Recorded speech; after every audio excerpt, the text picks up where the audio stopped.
Meski pemerintah DKI Jakarta belum mencabut PSBB, Pasar Ikan Keramat Jati, Jakarta Timur malam ini masih ramai.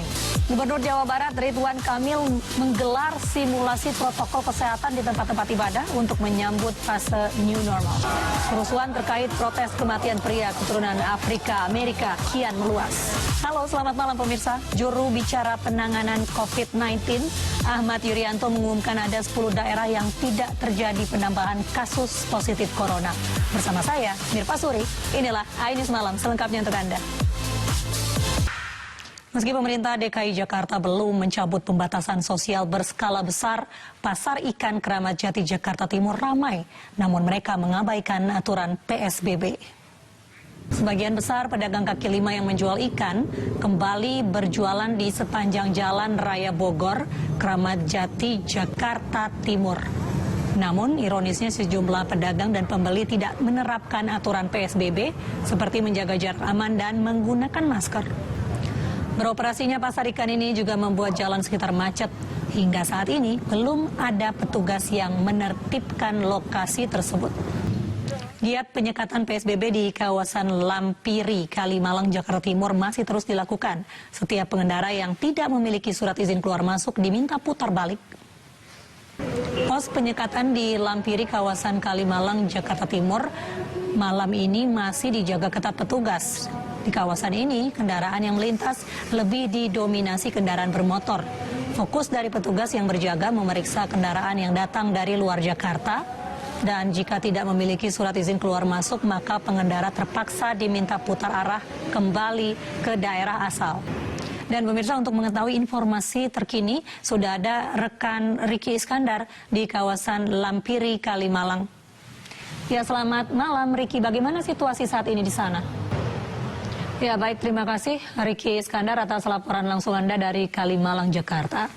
Sementara itu pemirsa, terjadi kenaikan jumlah kendaraan yang tidak dapat menunjukkan surat izin keluar masuk menuju Jakarta di Tol Karawang, Jawa Barat. 800 kendaraan diputar balik petugas. Penjagaan terus berjalan di titik penyekatan kilometer 47 Tol Karawang.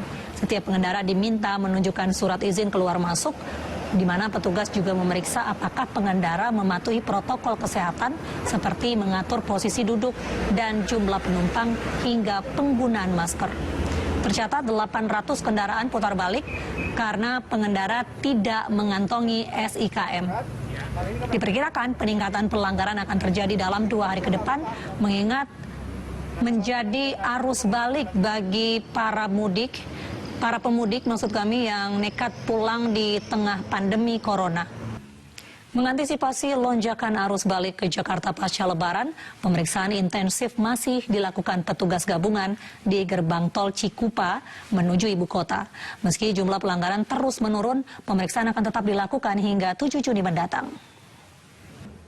Pemirsa, warga di kawasan Lenteng Agung, Jakarta yang baru tiba dari daerah harus menjalani karantina mandiri selama 14 hari. Bentuk solidaritas pun ditunjukkan oleh tetangga sekitar dengan memberi bantuan kepada warga yang masuk Jakarta. Pemirsa, kurang dari sepekan PSBB tahap 3 diberlakukan, masih banyak pengendara yang melanggar aturan, mulai dari tidak menggunakan masker hingga tidak menjaga jarak. Pemirsa, meski sudah ada larangan, warga tetap saja nekat mudik di saat pandemi COVID-19. Pemudik yang bersembunyi di antara karung berisi jagung dalam truk diberhentikan petugas di pos penyekatan arus balik di Sampang Cilacap, Jawa Tengah. Gelombang arus balik Lebaran terus terjadi di Pelabuhan Kapal Feri Jangkar Situbondo. Petugas gabungan memeriksa kesehatan penumpang untuk mencegah penyebaran COVID-19. Pemirsa, jelang fase new normal, Gubernur Jawa Barat Ridwan Kamil menggelar simulasi protokol kesehatan di tempat-tempat ibadah. Kami hadirkan informasinya sesaat lagi. Pemirsa, jelang masuk ke fase kenormalan baru atau new normal, rumah-rumah ibadah bersiap membuka pintunya kembali untuk umum. Di Jawa Barat, Gubernur Ridwan Kamil menggelar simulasi protokol kesehatan di tempat-tempat ibadah jelang new normal. Pemirsa, Menteri Agama menerbitkan panduan kegiatan keagamaan di rumah ibadah pada fase new normal saat pandemi COVID-19. Penyelenggaraan ibadah tidak bergantung dengan zona corona, namun dalam kondisi lingkungan. Majelis Ulama Indonesia membentuk Satgas COVID-19 untuk membangun kesadaran warga dalam menerapkan protokol kesehatan COVID-19 di masjid.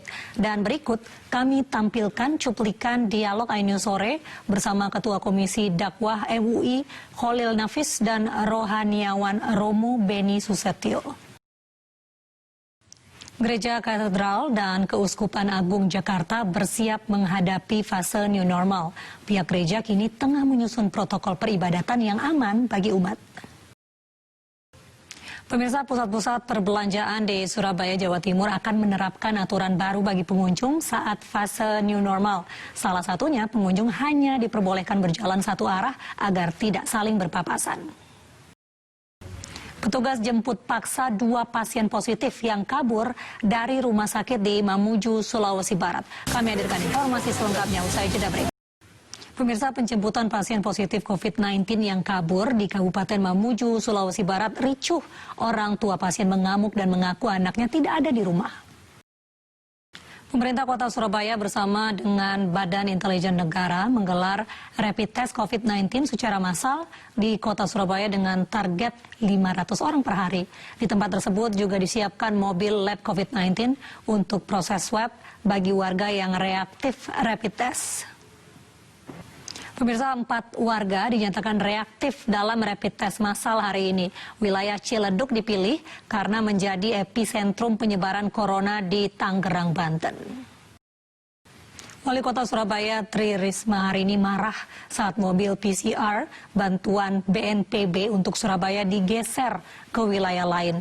Dan terkait hal itu, BPBD menjelaskan mobil PCR dipindahkan karena Surabaya memiliki laboratorium yang memadai untuk penanganan COVID-19.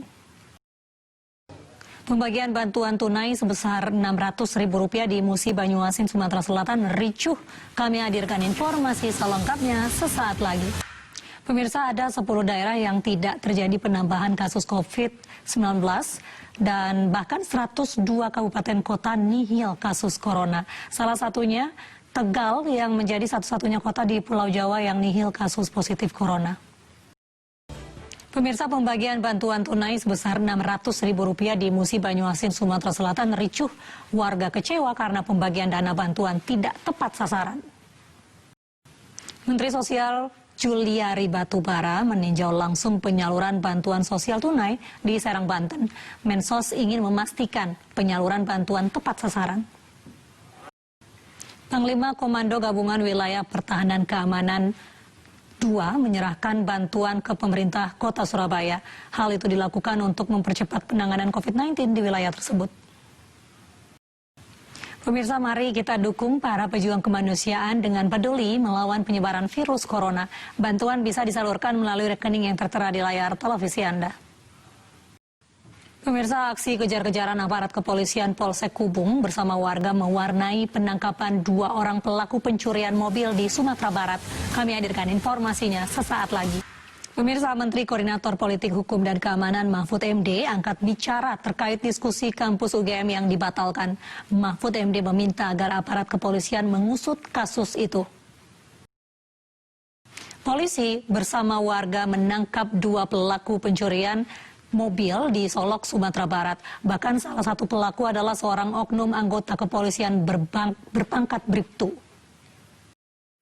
Tim gabungan BNN Polisi menggerebek sejumlah rumah yang menjadi sarang peredaran narkoba di Palangkaraya, Kalimantan Tengah. Petugas mengamankan beberapa orang dan barang bukti 7 paket sabu.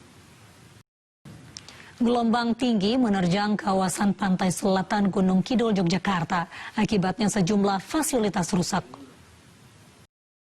Kerusuhan terkait protes kematian pria keturunan Afrika Amerika kian meluas. Kami hadirkan informasinya di segmen Mancanegara usai jeda berikut.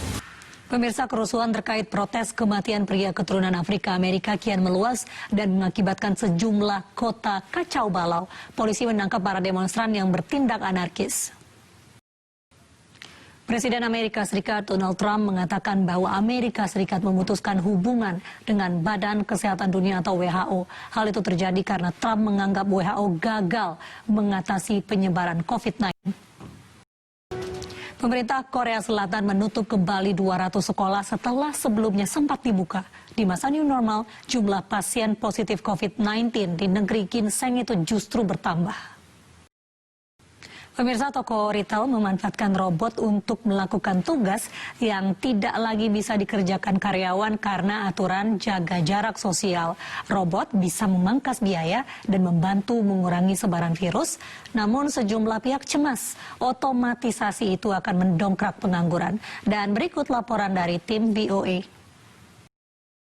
Pemirsa, bagi Anda yang ingin meringankan beban saudara-saudara kita yang membutuhkan bantuan, bersama MNC Peduli, Anda bisa menyalurkan bantuan melalui rekening Yayasan Jalinan Kasih seperti yang tertera di layar televisi Anda. Dan pemirsa, mengakhiri iNews Malam, kami hadirkan informasi dari dunia olahraga, di mana setelah ditangguhkan hampir 2 bulan, Liga Primer Inggris dan Serie A Italia resmi kembali digelar. Informasi ini sekaligus menutup jumpa kita dalam iNews Malam. Akhirnya saya Mirfa Suri dan kerabat kerja yang bertugas undur diri. Terima kasih sudah menyaksikan iNews dari rumah saja. Tetap jaga kesehatan, selamat malam, sampai jumpa.